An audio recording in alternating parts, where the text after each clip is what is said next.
Barbie! I told you to wait in the dream house. Boys, avenge me! Avenge me! Avengers! Bazinga. Scruffy-looking nerf herders. Ethan Hunt contacted you? I am good, Rooster. I'm very good. So you are Yoi's a trainer who trains. Gonzo the Great will ride this baby again. Hello and welcome to the Real Serious Podcast. I'm Jack. Accompanied with me is Charlie. This is our first without Hunter. Not sure if you can tell. This is going to be a little bit different today, but nonetheless, we're both super excited. How are we doing, Charlie? Good. We got the intro. Yeah. You know, Hunter's always talking about and bragging that he's been on every podcast episode and he's never missed one. So now we can hold this over his head. And, exactly. And he's missed one. So this is good stuff. But yeah, I'm good. I'm in Chicago right now. Jenna's sister got engaged last night. Been in town since Wednesday, so 4 days now. Leave Tuesday. So yeah. Thanks, Labor Day weekend. It's always a good time. Definitely weird this time around not being at school. So it's like I had my first massive FOMO for Indiana football yesterday. First game. God. Not really being there, seeing all the tailgates. It sucked. But I'm heading up in like 2 weeks, so nonetheless super excited to get back up there. I'm gonna be up there for Indiana State, I think. Okay. Hopefully team can kind of get things running back to normal by the time that I get back up there. It was a little bit rocky. Really bad. Yeah, it was really bad. It was like this Indiana football team that I know. I took Indiana minus 39.5. And I was so confident. And then literally the first play, QB sneak to the end zone, 75 yards, and I look at Jenna just like mouth open. And then just never once even sniffed that I know. Line. Well, I saw we had like 22.5, I think, at the beginning of the game or something.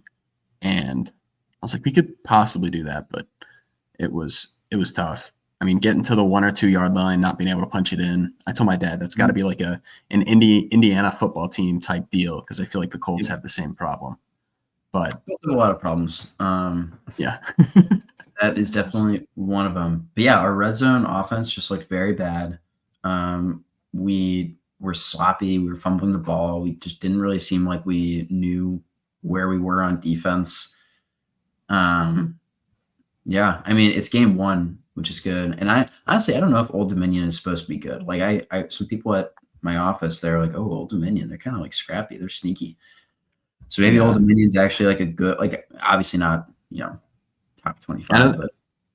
I know they gave South Carolina some trouble, I think, in like past years. So not that that's we won, but we were also definitely ranked team coming off of a 2-loss season. It's like, well, you can't really. You got to respond a little better than that. I know, but regardless, super pumped. Yeah, 1-0, super pumped to have football back. Got my fantasy draft tonight, so gonna see what I can make of that. But Indianapolis Colts football is gonna be back. Not it's gonna be something. It's gonna be some type of football that I've seen before. So yeah, but it'll be definitely football's definitely gonna start hitting into just the amount of movies that we're able to watch, but still going to push through and find time for the new releases, especially. Have some good ones this week, but really for me this week, I only watched Caught Stealing. Just been a busy week with studying and all that. So I don't know if you'd want to hop into what you've been watching this week. Yeah. You have a little bit more of an extensive of a list. I have a couple movies, nothing like last week. Last week I kind of you were on a bender last week. Yeah, it was vintage Charlie last week. But I think I left off at Stranger Than Fiction. Yeah, if I'm not mistaken. That sounds right. Yes, because Hunter and I talked about the next Bond film, which was On Her Majesty's Secret Service. That's the one. So Connery is the Bond for 5 movies. Then they transition to George Lazenby for 1 movie, and then the next movie they go back to Connery for 1 last movie, and then they completely move on. I think it's Roger Moore after that. Mm-hmm. But I watched On Her Majesty's Secret Service, of which Hunter said was not supposed to be good at all. So we kind of went in like, oh geez, what are we getting into? It was actually pretty good. It was like kind of Christmassy. It takes place in the Alps, the Swiss Alps. I thought George Lazenby was actually a very good Bond. I looked it up after, and apparently this is wild. George Lazenby, have you heard of George Lazenby? I have not. I think I'm gonna maybe like look him 7 up. people in the world that have actually heard of George Lazenby. And he was Bond. They offered him a 7-film like contract for Bond, and he declined it because he thought that Bond would become obsolete and it would hurt his career.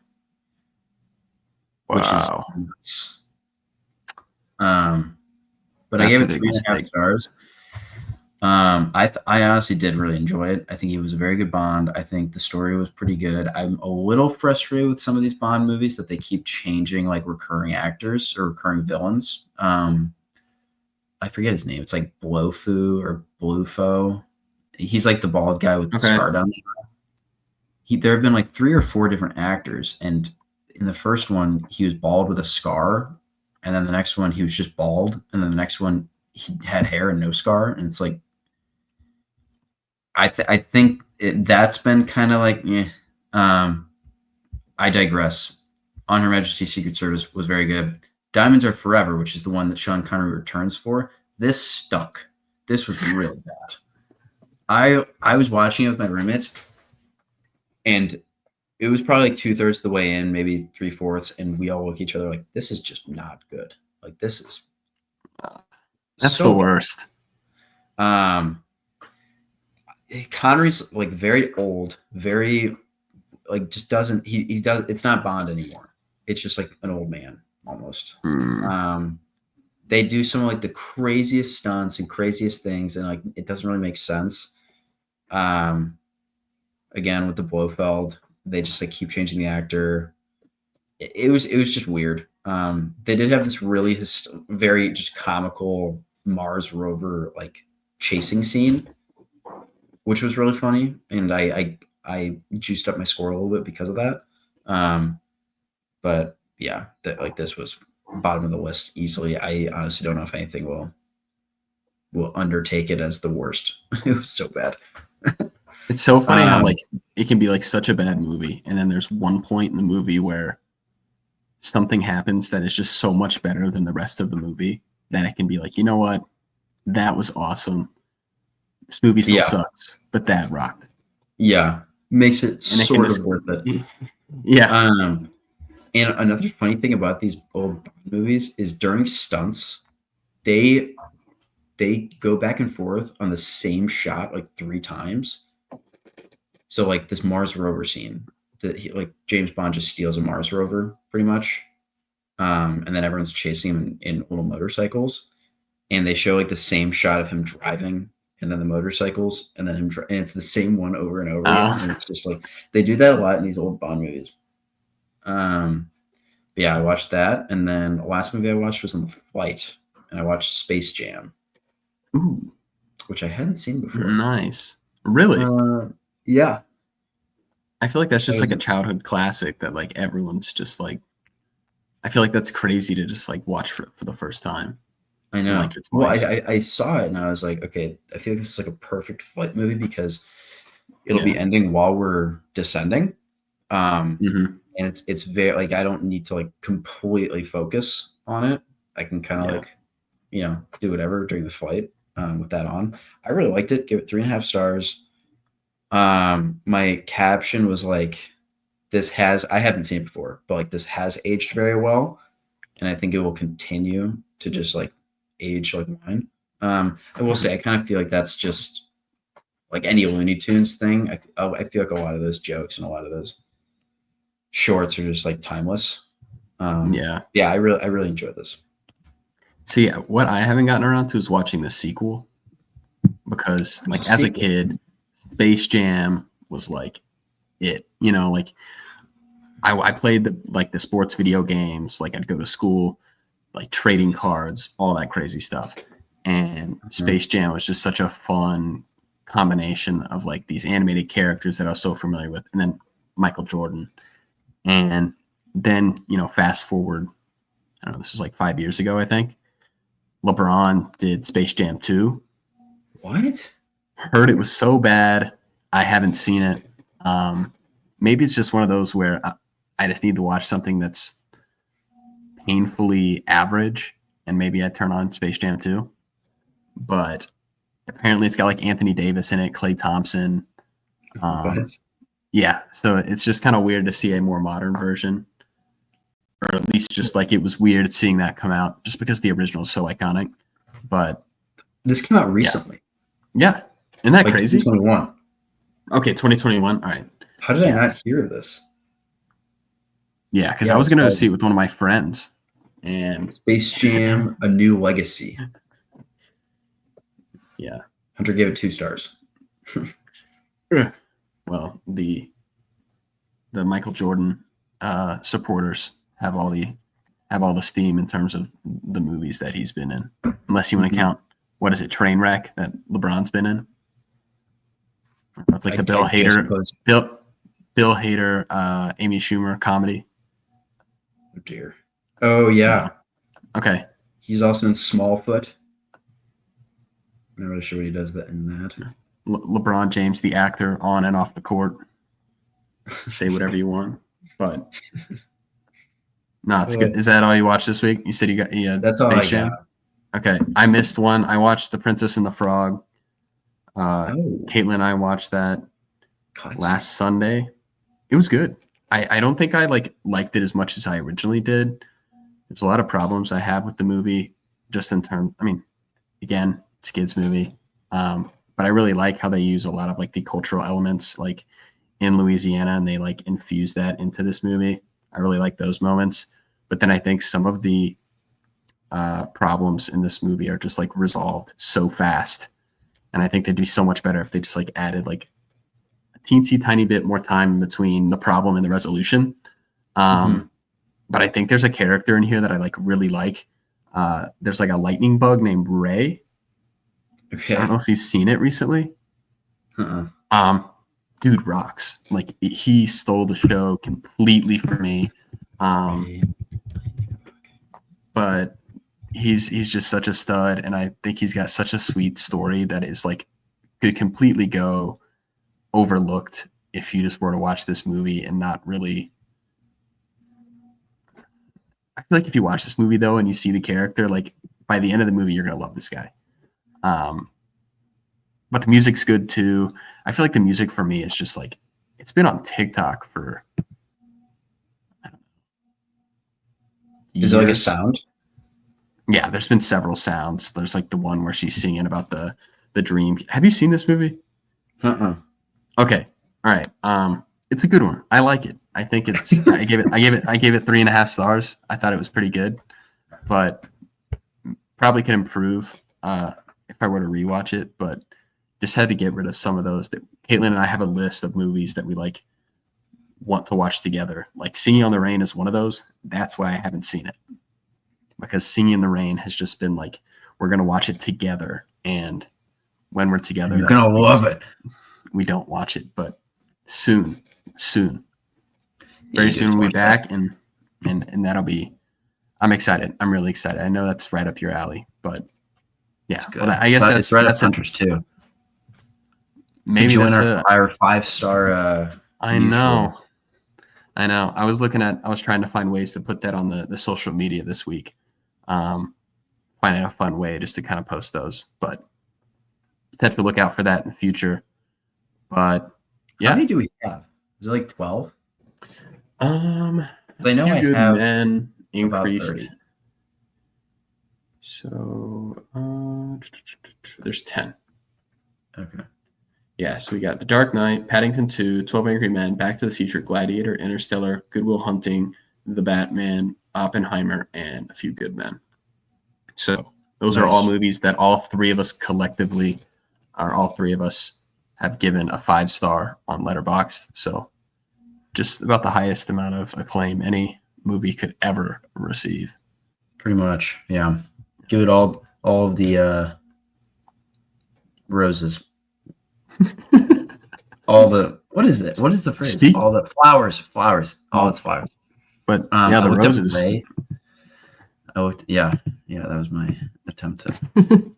I didn't cook like you did last week. I looked up Ray the lightning bug. There's a very, very disturbing plushie on eBay for the lightning bug. No. It's very disturbing. What did they do to my boy? It's tough to look at, but seems cool. Seems like a cool Yeah, I'm gonna try and show this to the audience. It just looks like this stuffed animal has just some dog has gotten a hold of it and has just destroyed it. Yeah, it's tough. My guy Ray. I mean, he is pretty rough. He doesn't looking look good in the He doesn't look great. Yeah, he's pretty rough looking in the movie too. But just making a plush. I hope that some kids really like it and holding on to that as a treasure. But they wake up.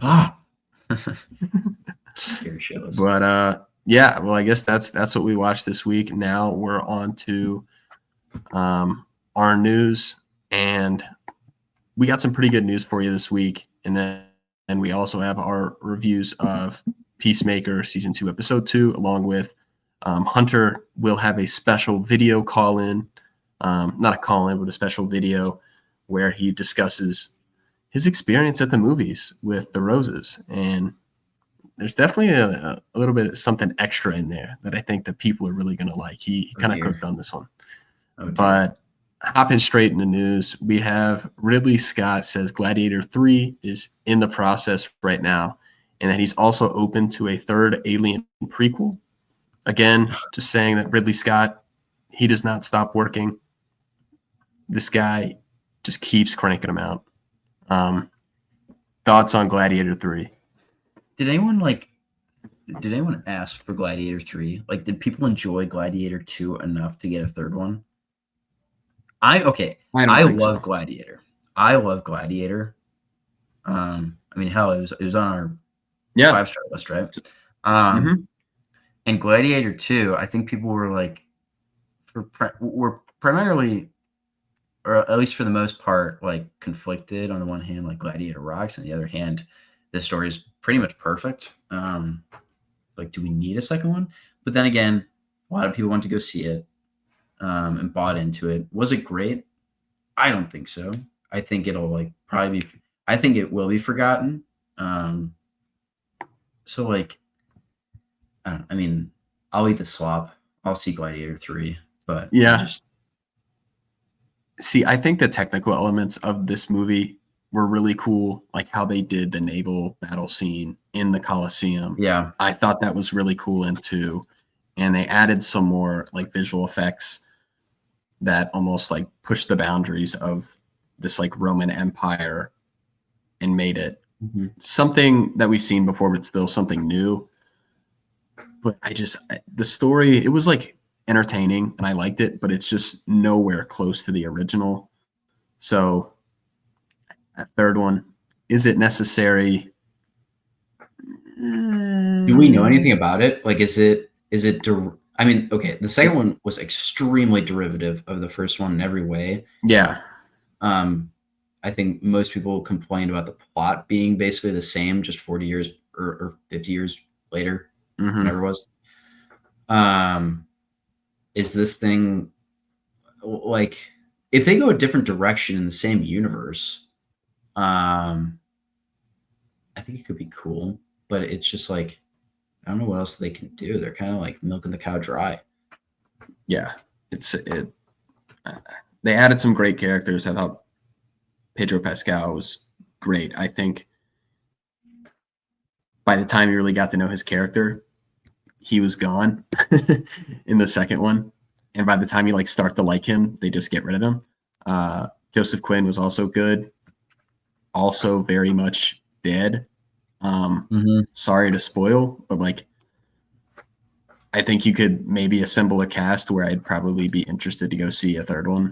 But yeah, continually we're having these conversations of you're having these original movies and should they be pushed to make another movie in the Yeah, same so like I looked up. So I was thinking to myself, Ridley Scott, like, I don't know, you see Christopher Nolan, and he's like constantly coming out with like new ideas, new stories. Grant, I mean, The Dark Knight was a trilogy, but I feel like he's really good at coming out with movies that are not that have his style, but aren't really that similar plot or story wise to others. So I looked up like Ridley Scott, and I feel like a lot of his movies are very, just sequels. Like you have all the aliens, you've got all the gladiators now, you've got the Blade Runners. So I was gonna say, why doesn't he come out with like more original stuff? He's 87 years old. yeah. Why is he not stopped? He just can't. He can't stop. It's just, I mean, the thing is too, he's 87, like you said. He's already created so much like awesome IP. Now he's like, I'm just gonna push further into it. Like he created the whole alien universe of it all. I mean, Blade Runner is just like iconic. And then, the gladiator of it all. Not even including one of his more recent successes in like The Martian. That was really good. But it's just, I think there's a lot of interesting stories like The Martian that he could. Well, The Martian, I believe, was adapted screenplay. Yeah. So I just feel like he's too good of a director just to continually spend on. I would honestly argue the same thing for James Cameron with Avatar. I think Avatar is fantastic and it is amazing, but I think like James Cameron is like, I mean, Titanic, Terminator 2, and obviously you have Avatar, but just like he's also another director that, he's found something here with Avatar that he loves and he's really going to push into it. So, but I think there's a big difference between the Avatar movies and the Gladiator movies. Like the fact that we're getting 3 Gladiator movies, and I think the Avatar movies, there's just so much of this unknown like Na'vi world that we've never seen before, and it's not just a story, but like this visual spectacle to partake in and enjoy in movie theaters. So, maybe Ridley Scott views the Gladiator and the Roman Empire kind of in a similar light. Not really sure, but either way, we'll eat up the slop. We'll show up.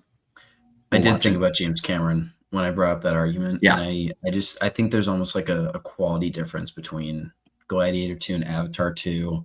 Sure. 100%. People leave the Avatar movies like, when's the next one? No one left the Gladiator movie thinking like, oh, can't wait for the next one because it was a perfect ending.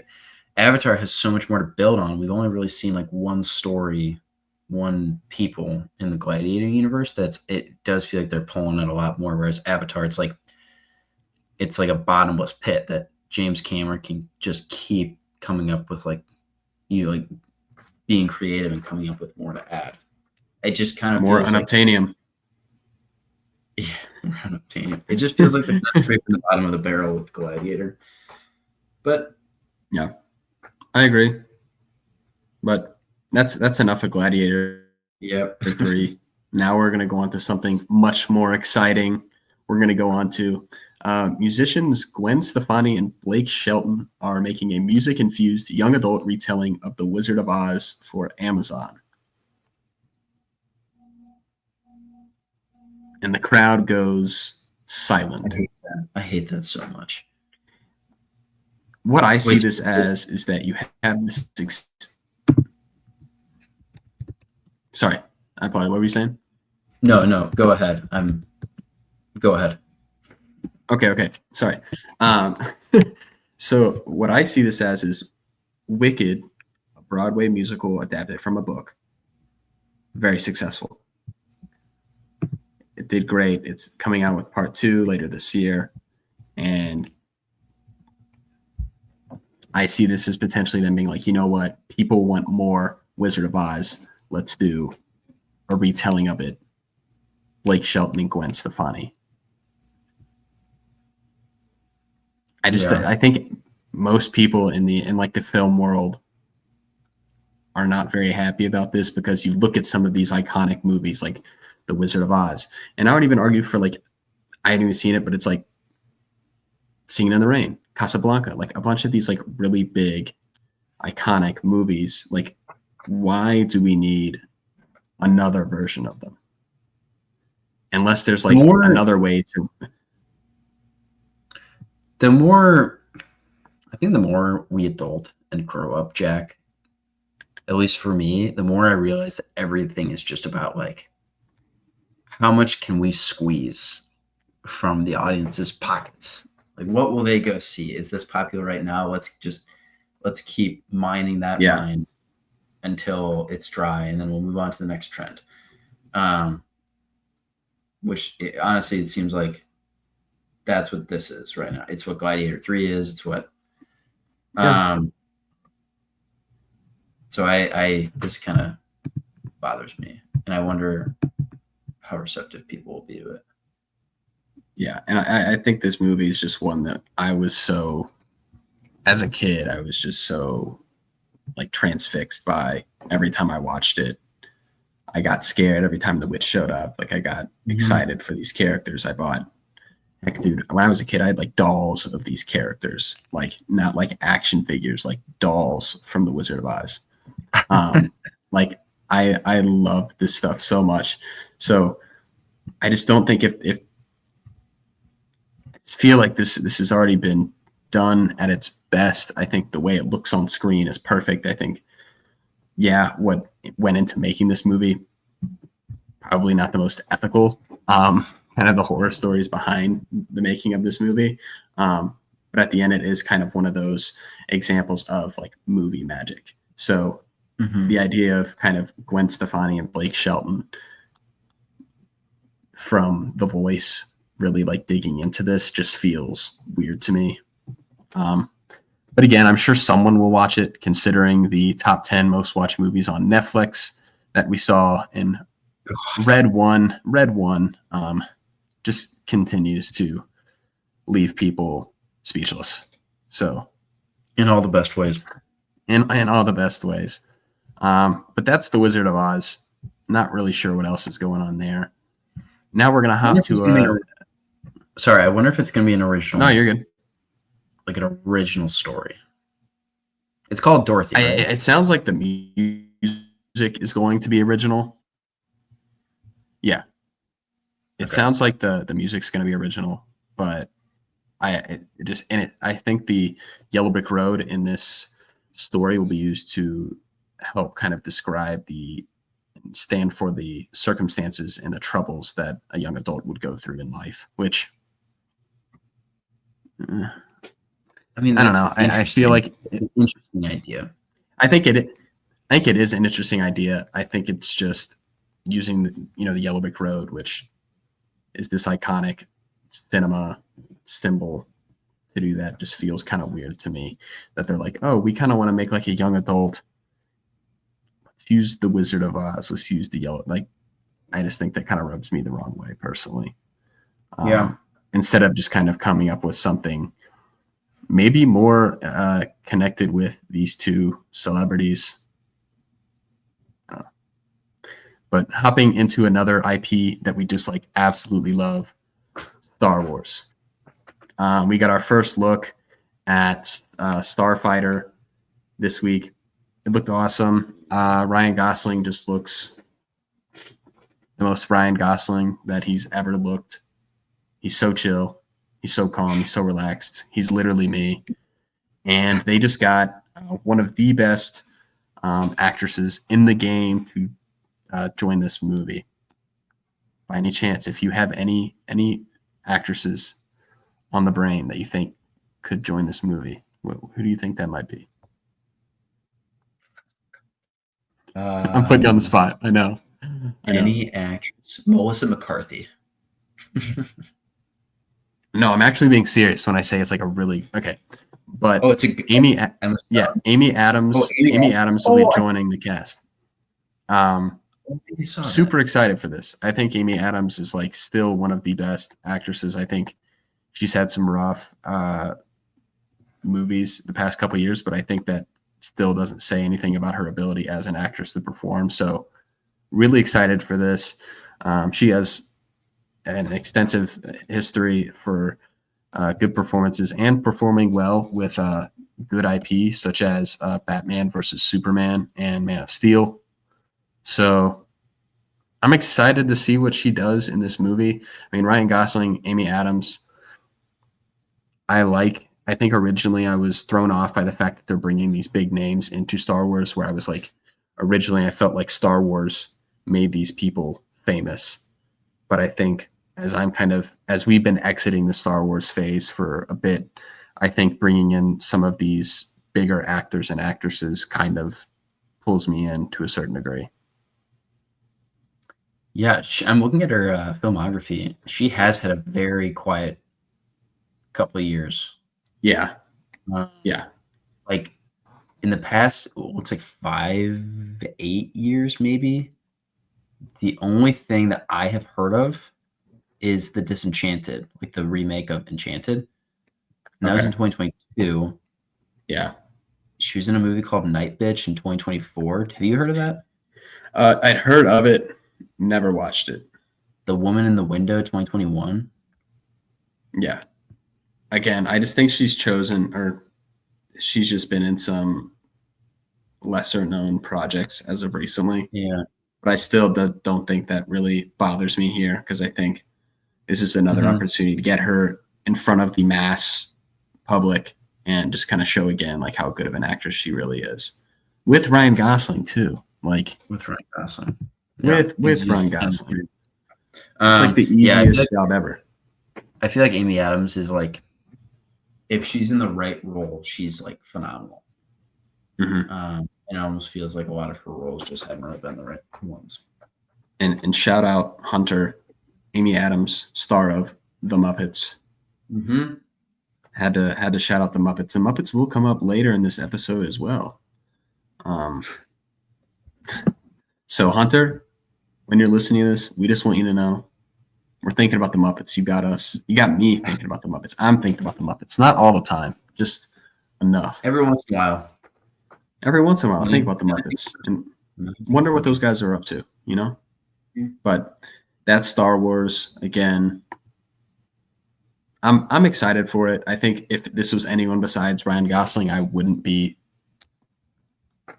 super intrigued, because, again, on my way out of the Star Wars world, they pull me back in. Yeah, that's how it goes. Wait, so this is a movie? It's not a show? Yes, this is a movie. Okay. That does make me more excited for it than a show. Yeah, I agree. I think that sounds better. They've just been hitting so many shows recently, and it's just like, come on, like. And I think even The Mandalorian and Grogu, I'm just like, I stopped watching The Mandalorian like a while ago. Haven't really been into it. But says that Starfighter comes out May of 2027. So a little bit away, but we're in. I'm in. I don't want to speak for you, but I'm in. And then wouldn't be a Real Serious Podcast episode without talking about Marvel. And we just got an update that Marvel's Thunderbolts director, Jake Schreier, they are heading into pre-production. So I feel pretty good about this. I think he was fantastic with the Thunderbolts. This is for X-Men, right? Yes, X-Men. Not the show. No, not the show. This is for the movie. Wait, did I know that there's a... Has this been like... It's not supposed to come until after Doomsday and Secret Wars. So this is a while. But we're hopping on the news. We want to get you in. We want to get you the inside scoop so that you know what's going on before it even happens. So we know the X-Men are in Secret Wars, so we can assume that that's like their introduction to the MCU, and the movie after will be like a lot like that story, or those characters have already been introduced. But then that's like I think assumption. I think what we're having is the old X-Men. They're showing up for Doomsday, Secret Wars. they're just Like the getting Fox clipped. X-Men? Yeah, the Fox, because they released the cast earlier this year, Mhm. and it released that what James Marsden, Ian McKellen, everyone, like the Fox X-Men, like they're showing up for this. I think they're all going to come back again. We've even seen statements from Kevin Feige saying that like this is the wipe. Like we're gonna like after this, it sounds like they're gonna wipe the slate clean, and I think X-Men will be the big. We're back. Mm-hmm. Okay. And I like where they're headed. I was able to read an article about what Schreier. I completely apologize if I'm butchering his name. Sorry, Jake, if you're listening to the podcast. I'm not trying to butcher your last name. I am just a terrible reader. But I saw something where he's talking about kind of like the emotional depths of the characters in the Thunderbolts, and I think that's why I like the movie so much, and I think that's why it's still to me the best superhero movie that has come out this year. And I think that kind of like depth and like that emotional aspect to the characters is what made them great. And I think he added onto that saying that he hopes to kind of do the same with the X-Men in this movie. So I feel like they gave the reins to the right person if they were to use the X-Men as a reboot to reboot Marvel. Okay. So I agree. I like that though. And then it's this is kind positive. of like, yeah, I think it is a positive too. Obviously, still have no idea who the cast will be. I mean, still very far away. But just getting the early scoop. But I saw this earlier this week, and I thought it'd be kind of fun to share.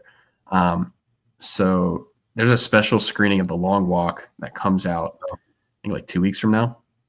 Did you see this? I saw it. It's awesome. It's so cool. So the Long Walk is having a special screening with it's like an influencers only screening, and it's taking place. I guess it took place yesterday in Los Angeles. And this theater had removed all of their seats in a theater and replaced them with treadmills. And the influencers were required to walk at a pace of 3 miles an hour. Nothing crazy. Just walking, But- yeah. But they had to do it for the duration of the entire movie. And if you stopped, you wouldn't be able to watch the rest of the movie. I just think this is like genius level like marketing right here. I think it is so cool, really leaning into this story and like finding a fun way to like get the word out to people about what's think it's happening in this movie. I think it's so brilliant. Like And if that came to Denver or something, I would try so hard for that special screening. I think that'd be so cool. I know. It sounds expensive though to replace seats with treadmills. Maybe it's for like a longer term, like I don't know, workout and watch a movie type thing. But I did think that was very, very good. And speaking of which, I saw a video. Did you know that I think it's Cinemark maybe or CMX cinemas? You can like rent out theaters now. Yeah. And like hook up consoles or other stuff and just like play, which I didn't know about, but I saw a video, which is also, I think, a very good idea. And I'm surprised that hasn't happened earlier. Mm-hmm. I think there's so much untapped potential in terms of movie theaters and what you can do, like even in terms of like watch parties, obviously renting it out and doing like a special screening of like your favorite movie or something, down to just like playing video games there. I saw this, which kind of blew me away. Completely unrelated to film, but yesterday when I was watching the Ohio State Texas game, they had in Arlington, Texas, they had this like almost like a dome like screen, and you would sit in your seat and they would like play the game as if you were like sitting in that seat. So like you feel like you're at the game. Whoa. Yeah. I mean, it looked really neat. Didn't do a lot of, I didn't really look into this too much, but they showed a short clip of it, and it's like you can get food and like drinks brought to your like seat. Not a really cheap experience. It's kind of like it was like $140 or something a ticket, but like if you can't go to the game, seemed like a neat opportunity, neat way to watch a game. So again, I think kind of That's like a really theater. Yeah. I think it was really neat, and like I think there's a lot of things you could do. Like, I don't know. While a theater is not a bar, I completely understand that in terms of the vibes you might want for like a sports game or something. I think there are ways that you could kind of change up the business model to kind of add some extra dollars in there. And if you're an investor like Hunter, you're just going to make sure you're getting every penny you possibly can from AMC. But You're right. You're so right. yeah, but that's news for this week. Moving on to trailers. I kind of ordered these up into like least interesting to most interesting. Starting off with Begonia. Okay. Two conspiracy Least obsessed interesting? young men. That's what I mean. Personally, I thought that was the least interesting one. Wow. Okay. Really? Okay. I love Emma Stone, but I think the overall two conspiracy obsessed young men kidnap the high powered CEO of a major company, convinced that she is an alien intent on destroying planet Earth.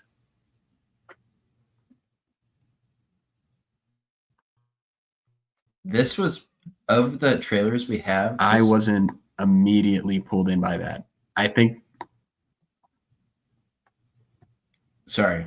I think the audio is like completely. It's like not linked in right now. Continue. I think that this movie, it looks very interesting, and it looks like it's going to have some good performances. Yorgos Lanthimos always just kind of gives these movies that are like almost so unhinged that I think for me, I'm not like, yeah, I need to go see that personally. Okay. How did you feel about this? This of the trailers this week was probably my most anticipated. This or another Okay. one. And I'm very curious to see if this other one, if the one that is definitely my least anticipated, if that one is your most.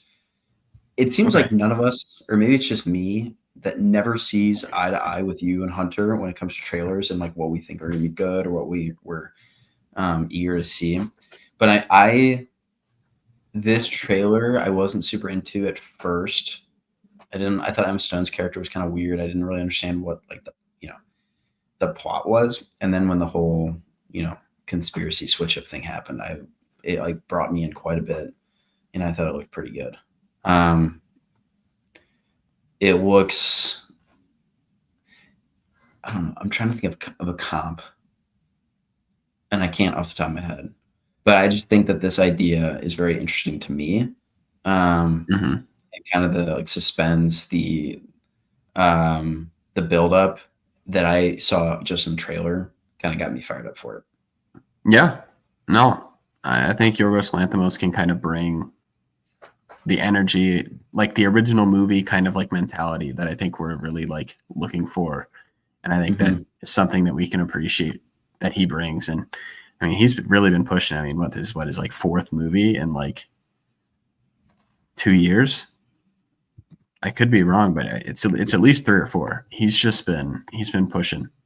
So pumped about that. That's got Emma Stone and Jesse Plemons in there. Jesse Plemons and Yorgos Lanthimos are like, it's like De Niro and Scorsese right now. I mean, these guys are just like all the time just making new movies together. Yeah. On the same wave. But I think the cinematography in this movie also looks like very interesting. How it's shot. It's very like clean. And it's kind of like the difference between like a CEO level person versus like to kind of further explain like the discrepancy between like the life of someone who lives as the CEO versus someone who kind of doesn't. I don't know if that's kind of something they're trying to dig into or not, but like I think that also is very interesting. I feel like recently I have seen so many trailers and movies with the shot like really far back and the action going on. Like camera's still not panning over anything, and the action just occurs really far away from the camera. You know what I'm talking about Yeah. in this Yeah. trailer specifically? Mhm. I think I've seen a shot very similar to that in a lot of products lately. Or is that just me? No, I think they had like one of those in like Materialist too, like when they're at that dinner table and they're almost like having the full conversation. And I know that's kind of like not exactly what you're referring to, but very much just kind of like taking in like all the elements that the atmosphere has to offer, potentially It saying feels very something about like the relationship or how you're supposed to maybe view these characters. it feels very Maybe Wes that's Anderson. like I don't know. where my head goes. Mhm. Okay, yeah, I get that. It was very Wes I feel Anderson. like it's just the very much like very like technically like perfect. Like it has to be done this way, or it's like we're not making this movie at all. And I feel like that's kind of where this next movie comes in. I think Hamnet, which I had is like kind of like my middle of the three. Okay. It's got Paul Mescal. I think he's like the big draw for me here. And I think you have someone, or the synopsis for this movie anyway is the story of Agnes, the wife of William Shakespeare. She struggles to come to terms with the loss of her only son, Hamnet. A human and heart-stopping story is the backdrop to the creation of Shakespeare's most famous play, Hamlet. I don't know. Not that I'm like the biggest Shakespeare like head in the entire world, but I think it is a very unique, not necessarily unique, but it's very ambitious goal to make a movie about Shakespeare, like one of the biggest artists like ever, who basically laid the groundwork for so many of the stories that we see today. So I think there is something from this movie that I think could be really interesting, and it looks well acted. I really like this like 16th century type vibe that we're getting from this movie, like this almost like period piece to a certain extent. So I'm excited for this movie. Just a little bit more so than Begonia, but I think it's just, for me, it felt kind of like crazy all over the place. But then there's a chance that there's like some heart in here, especially obviously dealing with like the loss of a child. So Yeah, this is the third on my list. Okay. I think it's mostly just the story. I'm not Yeah. over the moon about. It doesn't seem like one that I'll be really, really interested in. But like you said, Paul Mescal, like he alone, in my opinion, deserves kind of like a watch. And I think he could be really good. I also thought the kind of the color scheme was very noticeable in this. It's very like dark. It kind of reminds me of like the latter Harry Potter films. Like as it gets darker and more drab and black and white as it goes on. This seemed very black and white, very kind of like toneless. Which like if it is a tragedy story, I think that is like a pretty like good artist's choice. That being said, 100%. it looked I didn't think very that, like, quality. Like it looked like there was a lot of effort, a lot of time. It looked like a very quality film. It's more just like, is this the kind of story that like I go to the theaters and I'm really excited to see and learn about, or is it one that's like probably well told, but just not the kind of story that gets me thrilled? Yeah. No, I totally get that. And I think there are like a lot of those movies that as a podcast we'll like watch because they are, critically acclaimed. And I think we might be like, you know what, I just don't I don't get this, unfortunately. Very well made, but just like not for me. Hoping this isn't the case for this movie, but with the move, I am excited though, because like specifically in Bloomington, holy cow, movies like this, I would never get in the Bloomington theater. Like if it's not the Minecraft movie, it's not coming into town. Yep. So I am excited to potentially be able to watch these movies when they come out and when they're relevant. So I think that should be fun, potentially with the movies, because I know the AMC that is close to my apartment should kind of show not everything, but show a lot more than what I've gotten recently. I mean, even the Caught Stealing, there was the early screening, not this weekend, but like the weekend before in some theaters, and they had one there. So really hoping that kind of continues. But yeah, that's Hamnet. That was my second most anticipated for this week's trailers. Charlie's third. And then I think I can speak for everyone when I say that Is This Thing On with Will Arnett is immediately a movie that like all of us are looking forward to for the rest of the year. The synopsis of this movie is as their marriage unravels, Alex faces middle age and divorce, seeking new purpose in the New York comedy scene with when wife Tess confronts the sacrifices she made for their family, forcing them to navigate co-parenting and identity. Directed by Bradley Cooper. Last thing he directed was Maestro. Also had Star is Born, but starring Bradley Cooper and Will Arnett. Thoughts, Charlie? This looked great. This is what I was talking about earlier when I said it's either this one or Begonia that I'm most excited to see. But I think this genuinely looks funny, which I think isn't really with a lot of comedies. But this looks like one that I will actually like get laughs out of. It looks like very genuine and very authentic. The way it's told and the way that Will Arnett is acting in this. Not that, I don't know anything about his personal life, but like it feels like he's delivering a very like genuine performance. What we did see in the trailer. I also, and like the reason I say that is you had like the 30 seconds during the trailer where he's like just up in front of the mic and kind of like trying to feel himself a little bit and how he wants to approach it. And like the crowd starts like getting into it. He starts kind of figuring out his groove. And I think that was like a very good scene to show in the trailer. Yeah, I just think this will be a lot of fun. I think it's taking itself seriously with like the message it's telling, but at the same time, we'll have like good comedic timing. Yeah. I thought this looked very good though.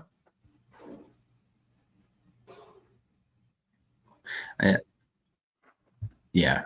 I mean, we kind of heard whispers about, the Bradley Cooper directed movie with Will Arnett in it. And, everyone knows Will Arnett, whether you know him or not. Just countless comedy movies. He's there. Job from Arrested Development, the iconic Lego Batman movie. Will Arnett's just like everywhere. So I'm excited to see him kind of tackle this more mature role than I feel like we're used to seeing him put on the screen. Plus Bradley Cooper, who's now kind of gotten a couple movies under his belt. I'm interested to see how he's evolved as a director as opposed to the last two movies he's directed. So who knows? Maybe we might see Will Arnett and Dwayne "The Rock" Johnson on the Oscars ballot next year. It's looking like that would be pretty awesome. But really excited for this. I think when I listened to like almost the score, kind of like the sound of like the unhinged like band playing, it reminded me of the SNL movie that came out last year. Yeah.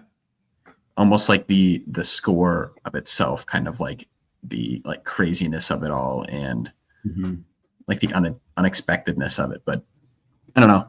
Very excited for this movie. Yeah, but that's the trailers that we got this week. Moving on, we now have Peacemaker Season 2, Episode 2.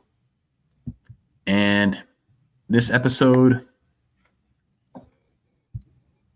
it was good. It was okay. Like I think there's some people that are over the moon about this show, and I think this episode is good because it continues to show us more about these characters. And I think I just can't really give my full opinion on this episode without seeing the entire story. Okay. So I think a lot of people could say that this is a filler episode because really not much in terms of plot really progresses this movie. So full spoilers for anyone that's listening, doesn't really know how, it works for these reviews, but really what happens is Argus, so kind of like the like the military kind of like CIA of it all, that is headed by Frank. Was it Grillo? Castle? Or Is it Frank I'm Castle? totally Right. I'm totally blanking on his name. It is awful. I can't believe I'm doing this. It's yo. Okay. Well, I'm just completely blanking on it. Yeah, Frank Grillo's character. Yeah, Frank Grillo's character, Rick Flag. Sorry, I was completely blanking there. I'm thinking of Punisher. And, Frank Castle's Punisher. but okay.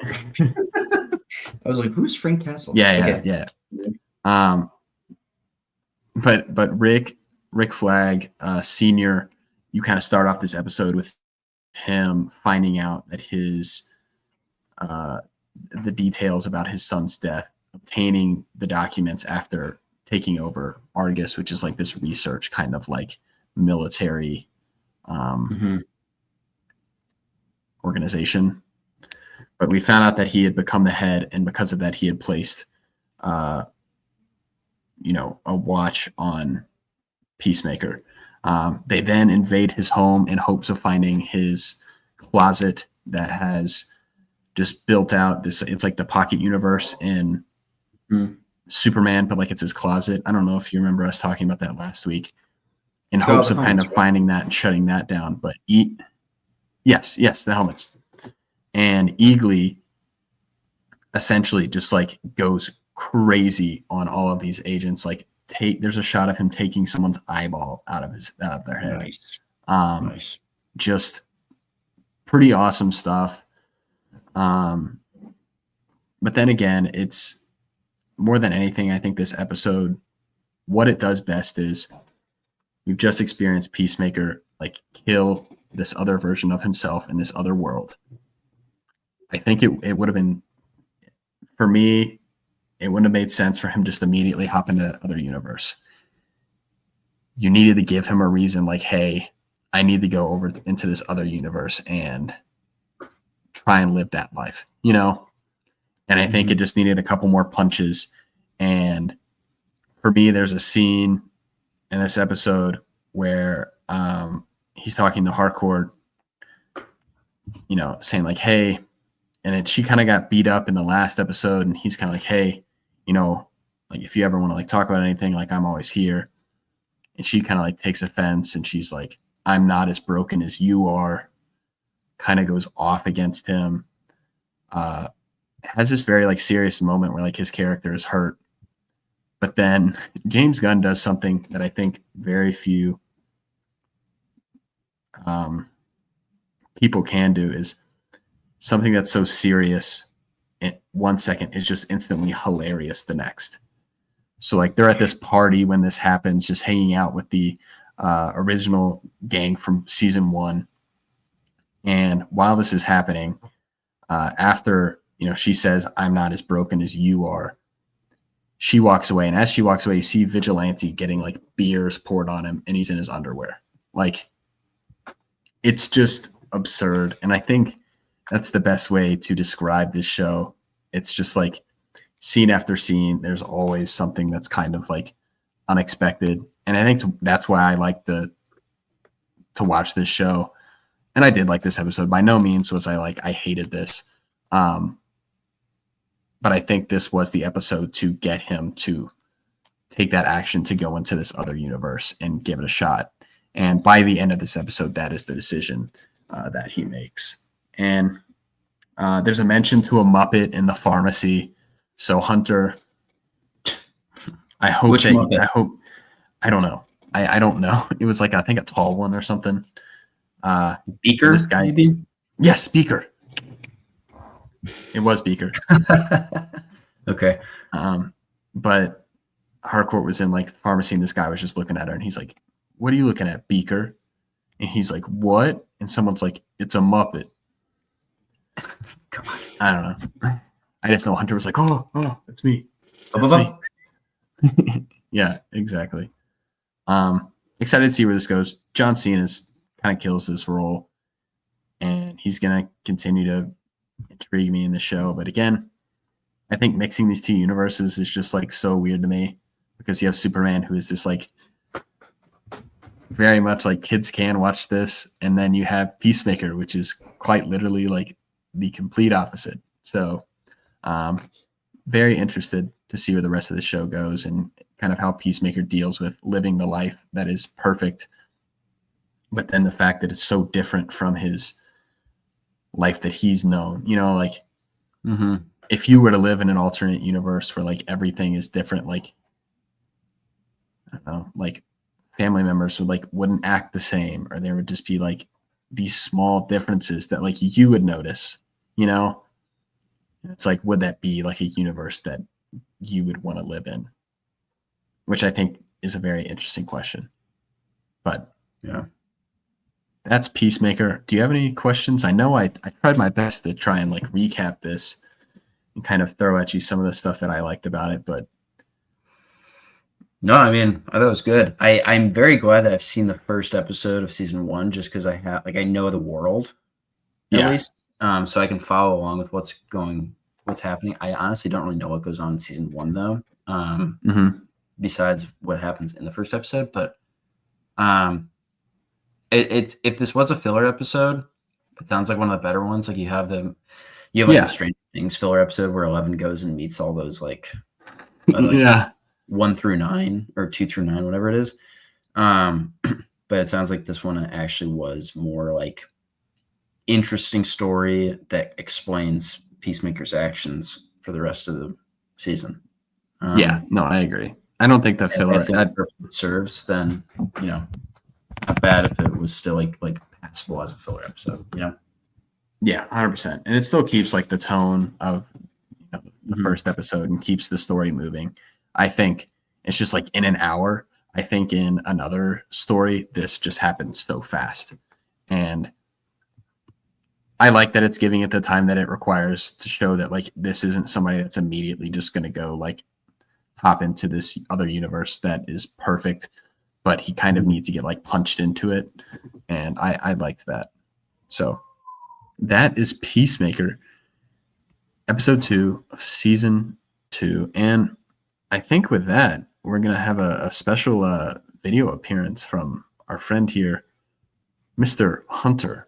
Before that, I'm going to read the synopsis of The Roses, and it is starring Olivia Colman, Benedict Cumberbatch, Kate McKinnon, and how can you ever forget Andy Samberg, who is looking the most like, from the trailer, he just looks like the ultimate like dad version of Andy Samberg that we've ever seen. Yeah. He looks like he exudes law, Bro is aging like fine wine. Yeah. But The Roses is a tinderbox of competition and resentments underneath the facade of a picture-perfect couple is ignited when the husband's professional dreams come crashing down. Unfortunately, I was not able to get to see this movie over the weekend. I'm going to try and see it over the next week. I've heard nothing but good things. But yeah, with that being said, I'm going to hand it over to Hunter, and he is going to discuss what he liked about this movie so much. All right, we're going to talk The Roses, full Roses review. But first, I have 2 things. Number 1, Taylor Swift engagement. That's what everyone's talking about. The big story here is this is a big day for podcasters. Obviously, Travis Kelce, best known for being a podcaster, so shout out the boys. Ladies are very attracted to podcasters, so we are in a good spot. Number 2, I want to paint a picture of when I went to see The Roses, all right? I'm there. I'm in line. There's no one else in this AMC. 2 people in line in front of me. They both go up to the 2 registers. I usually go in the AMC A-list line, but there is not a soul in sight. So I'm like, I'll just get in the regular folk line, the average person line. These two who were in front of me took forever. So now by the time it's my turn, there's like 4 people behind me. And then a lady gets in the AMC A-list line. And so then it's, all right, next up, I take a step forward and she goes, excuse me, I'm an A-lister. I go next. Bodied. I had no response. I couldn't just be like, well, I'm an A-lister too, because that's just embarrassing. I can't just petty wars it.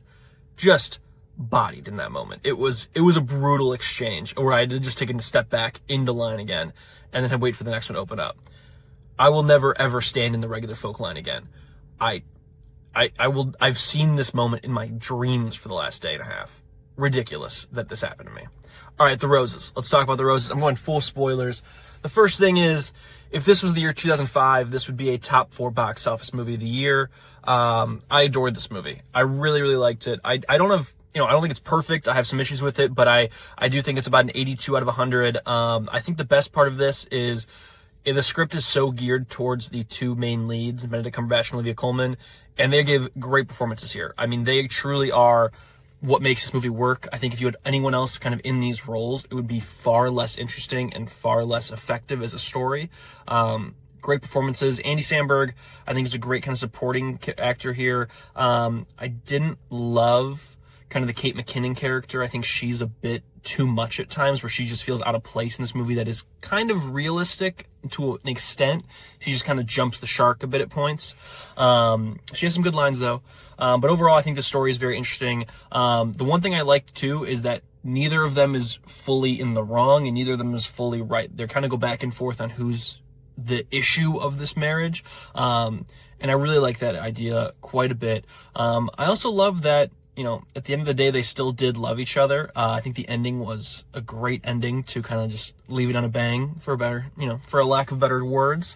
And I do think it just worked well. The house is beautiful in this movie, by the way. The house that he designs is just the most gorgeous house I've ever seen in my entire life. Like, the money I would give that I don't have to live there would be exorbitant. I also think too, it's pretty nice to look at. Like, for a mid-budget rom-com, I guess you would say. I guess this would qualify as a rom-com more, maybe like a comedy romantic drama. I think it looks really nice, just visually. I think there's a lot of good elements here. And I do think that overall the comedy works well. This is kind of a big year for comedy. We've got a lot of comedies back. I think this is maybe the rom-com renaissance that was kind of kicked off a few years ago by Anyone But You. We're getting back to that place, which I think is a great thing to see. I hope this does well at the box office. I hope this has good legs because I want more stuff like this, especially established successful actors in these roles. And two, I think it's great to see a rom-com that's a bit older skewing. We've had a lot that are a bit younger, like 20-somethings, 30-somethings, who are just trying to figure it out. And like this goes through their lives as they go into their 50s. And like I think that's a very interesting topic of how marriage evolves after the initial I do's. But overall, really like this movie. Like I said, 82 out of 100. I think this is going to be one of those I watch yearly. And as I get older, it kind of evolves with me. And makes you, feel different things. Like you relate different ways to this movie. I just think it's one of the better ones of the year. It's my top 5 of the year. It's at number 5 right now. I do think it probably will stay in the top 10, but I would be shocked if it doesn't fall to about 8 based on our rankings from last week. There's a lot of stuff that is out there that I think is going to be really, really good. But yeah, overall, really liked The Roses. I highly recommend it. Great date night movie. I think some stuff to talk about as well. Like after the fact, one of those car ride homes with your significant other, and it's just like, what did you like about the movie? But then also kind of bring up maybe some other conversations as well. But yeah, I can't stop thinking about getting bodied in the AMC A-list line. I mean, just a brutal exchange of, excuse me, I'm an A-lister. Like, I am too. God. But yeah, shout out Travis Kelce. Podcasters, unite. Go see The Roses. All right, see you, boys. Miss ya. Okay, he should have. You've got to be with me. He should have just said, I'm an A-lister too. Yeah, you got to pull it out. And then she's going to be like, well, why didn't you stand in the line? And then he's going to say, you know what? It felt excessive. It felt excessive. I can't believe. That's like a skit. that we would make for this podcast, that Hunter would make for this podcast. And the fact that he lived it out only makes it that more funny. Yeah. Obviously, that was your first time watching that, but I watched it when he first sent it to me. And I could not stop laughing just thinking about him being the most AMC A-list of like anyone ever. He has the hat. Like, Hunter loves AMC A-list almost more than anyone I've ever met. And then someone tells him, "Oh, I'm sorry, I'm an A-lister." Just could not imagine how he felt in that moment. I've been in the A-list line before, and someone has gone from me, and I would never, like, it's not that deep. I'm waiting an extra 45 seconds. Like, it is different, though. Excuse me. It is different, though, when it's like you're late for a movie and you need to, like, get your stuff quick so you can get there on time. Yeah, I guess that's when it's handy. But, like, if I'm, like, 20 minutes early, like, you know, like, I'm not dying to go sit down and watch, you know, some trailer I've seen 1,000 times already. An AMC story for me was I was with Caitlin's family going to see F1 when I went to visit her earlier this summer. And, you know, the family's about to go walk into the normal line. And I'm just like, hey, you're with an A-lister. That's like, and taking them through the A-list line was quite a flex. Yeah. It's like PSA, like, I earned the ultimate respect from her family that point moving on. So that's big time. A-list, that's what it can do for you. Hunter, next time just step in the line. I know. Or just tell that person, hey, I'm an A-lister. I think you should have. I mean, it's like I know, petty, but I think she was petty first, so it's okay to return with a little bit of pettiness. Exactly. You know, and also you can be very respectful. Like, oh, I'm also an A-lister, but no one was in that line, so we come to this place to be petty. Mm-hmm. That's something that someone once said at an AMC. But also in other news, podcasters, man, we have never been more back. Hunter said it so well. But no, the Roses, Hunter putting this in his top kind of 15. And I said this, I think I told you guys this earlier, or I may have told him. Kind of when I'm looking at what I feel like I need to watch for this year, I kind of have my own personal list, but then Hunter's list of kind of like top 15 of the year, I'll kind of gauge as it's going on. And if I've missed anything, I'm like, all right, I feel like I need to watch this and just kind of like get it down for the podcast. So the Roses, nice to know that I can add that in there. Yeah, and I agree. I think we do need more established actors in kind of like these comedy / like dark comedy kind of roles. So nice to see Benedict Cumberbatch in there. And I know, like, you know, Mr. Sandberg being in there, like, I just know Hunter was like beyond excited to just see him in this role. But yeah, glad to hear nothing but great things. Excited to hear more about it when he returns next week.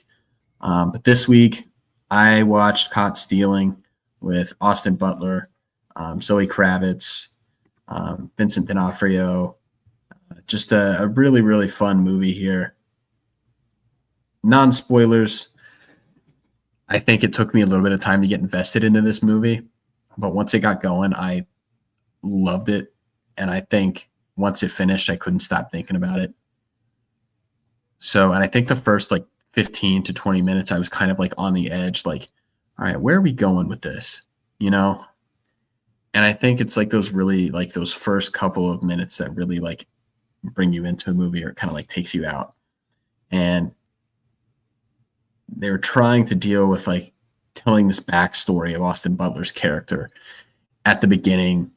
And I think it kind of struck me in an odd way to do so much of it in the beginning. The way that it was being done, it was like kind of like being teased at throughout. And then obviously when we get to the end, we kind of get more of the full story with all of its kind of like information and whatnot. But really like this. I think Austin Butler is like a great standalone here. I think his performance is like very much like he's very calm, cool, and collected at points, and then at other times he's very much like unhinged. Truly just like a guy down on his luck type of movie. And then I don't love everyone in this supporting cast here. I think there's some people I like more than others. Specifically, Vincent D'Onofrio, Vanessa, our glorious king as Kingpin. I think Zoe Kravitz is like perfect in this role. I wasn't crazy about Regina King and her role in this movie, but I think that kind of like the culmination of all these characters makes it almost like an intrigue, kind of like Bullet Train. Have you seen Bullet Train, Charlie? Love Bullet Train. Yeah. Love Bullet Train. Like, I feel like you have some of these, like, I'm not going to say as interesting characters, but like you just have some of these like fun characters like popping up every now and then. Okay. Yeah, that's kind of like the non-spoiler version of it. But man, once this movie gets going, it just like doesn't stop until the end. And now I'm going to kind of like hop into spoilers. I don't know if this is something you want to see, Charlie. Because if this is something you want to see, I don't want to like completely spoil it for you. I'll keep my AirPods in. I'm curious though, because I feel like the trailer gave away a lot of stuff. Maybe, and I wanted to ask you if you thought, like, after seeing the movie, if the trailer kind of gave away the whole story. So at the beginning of the story, it does feel like you're like, holy cow, this is literally the trailer. And that's when I say the first 20 minutes, first 15 minutes, I was kind of like, But the great thing about it was once I kind of got past that first 15 to 20 minutes, I really didn't know what was going to happen.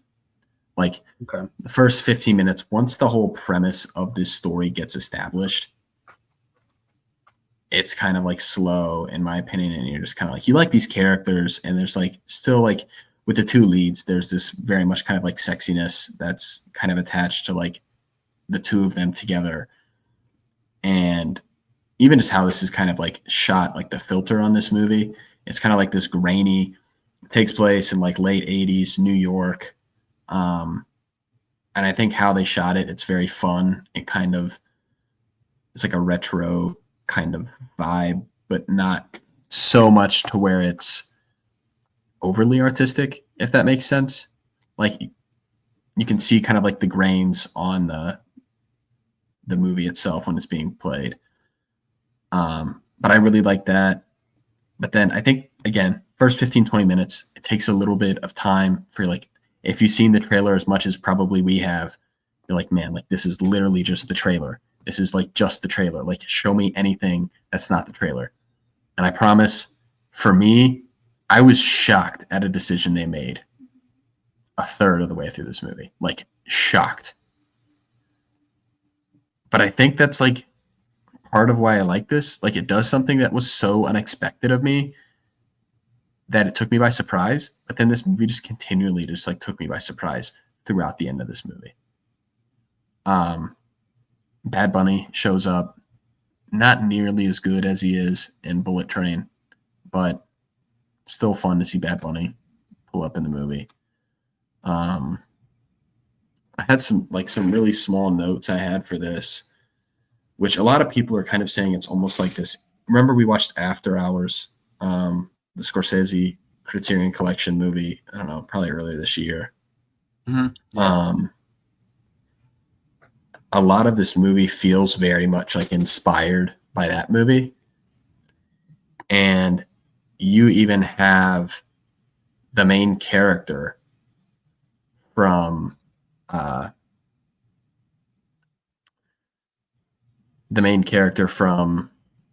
After Hours plays Paul at the bar, or the owner of the bar in this movie. So it's kind of funny that they kind of like pull him in here, whether that was intentional or not. But the actor from After Hours, Griffin Dunn, makes an appearance as one of the characters, and he's in here for a good chunk of the movie too. So it's kind of funny seeing that kind of like homage kind of paid towards this movie. Some people say like this is nowhere near After Hours, but I think like the experience of itself, like the unpredictable nature of this movie makes it really fun watch in theaters. For me, I saw this movie at like 10 o'clock and there was only one other person in the theater with me. So basically an empty theater. But if I could have had like a more packed theater, I think it would have made this movie even better. And there's just no way this movie would have been worse. Oh my gosh, there's a cat in this movie that just steals the show. Like I feel like I've said this. Yes, a real cat. Like I say this. So in the trailer, he's like, "Hey, can you watch my cat?" Cat that he has to watch. Like he's the star of the show. And it's not even funny. Like I feel like I've said this on the podcast before, but like I hate cats. I'm allergic. I'm allergic to them. They make my eyes get like mad puffy, and it just drives me crazy. I think some of them are cute. I think some of them are very scary looking. Yeah. But this cat is just like, it's up there for like best cat since Flo in a movie. So I know you weren't the biggest fan of Flo, but the cat was pretty, yeah, a good cat, really good cat. Yeah, I mean, I think I like left this movie and I gave it a 3.5, and I was like, really, really liked it. But then the more I thought on it, I was like, I just don't know. Like, I left the movie, gave it 3.5, and I was like, man, I just can't stop thinking about this movie. I had such a fun time. There's so much like unexpected craziness that came from this movie that I just could not have predicted coming into it. I think that's why you should go see this movie. I think Austin Butler's a great lead. And beautifully shot, really fun. Go with some friends. Yeah, that's Caught Stealing. I really don't know what else to say because like there are some like spoilers I could really get into. But again, I think those would be kind of fun to hop into if you guys have time to potentially go see the movie. I feel like that those would be really fun to kind of dive into. But there's just like, again, that choice kind of like halfway through the movie. Like it took me out for a second, but then I got right back in because I was like, wow, I really applaud them for making that choice like this early in this movie.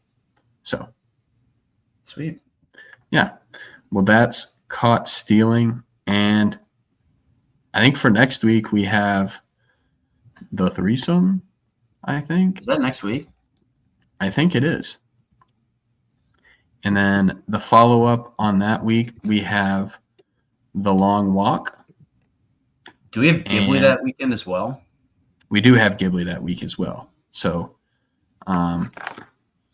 it's gonna be a good time. I know Charlie is beyond excited. I'm thrilled.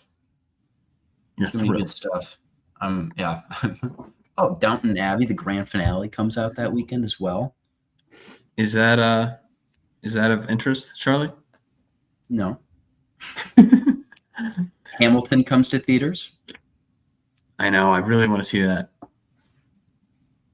But for Caught Stealing, for my top 10 of the year, I currently put it right behind Thunderbolts. I have it at 6. I ended up raising it from a 3.5 to a 4. Really liked it. It's fun. Feels very original. But yeah. Well, I guess that kind of like wraps it up. First, probably last episode ever without Hunter. Probably. Just insanity. I think definitely at the beginning of this episode, I was just a wee bit nervous, but I think as the episode has gone along, I think it's been kind of fun to sit in his shoes and be the hunter of it all. But the host. Yeah, it's a lot of pressure. And I gotta say, like, hey, no one does it like Hunter. No one doesn't like Hunter, man. I mean, like that guy is just. I think you did pretty well, man. Thanks, man. Thanks. I think you've been cooking a lot lately, and I think this continued the streak. Stop it. Stop it. Stop it. Yeah, Stop I it. think Stop it. Hunter Stop it. might. We might want to reconsider who does this. Uh, Might get back, and I don't know. I think the new. Well, Hunter, you were missed. The energy was very much missed, as well as your AMC list of it all. But from me and Charlie, that is it for this week. Go out to the movies, go see something fun, and yeah, have a good week.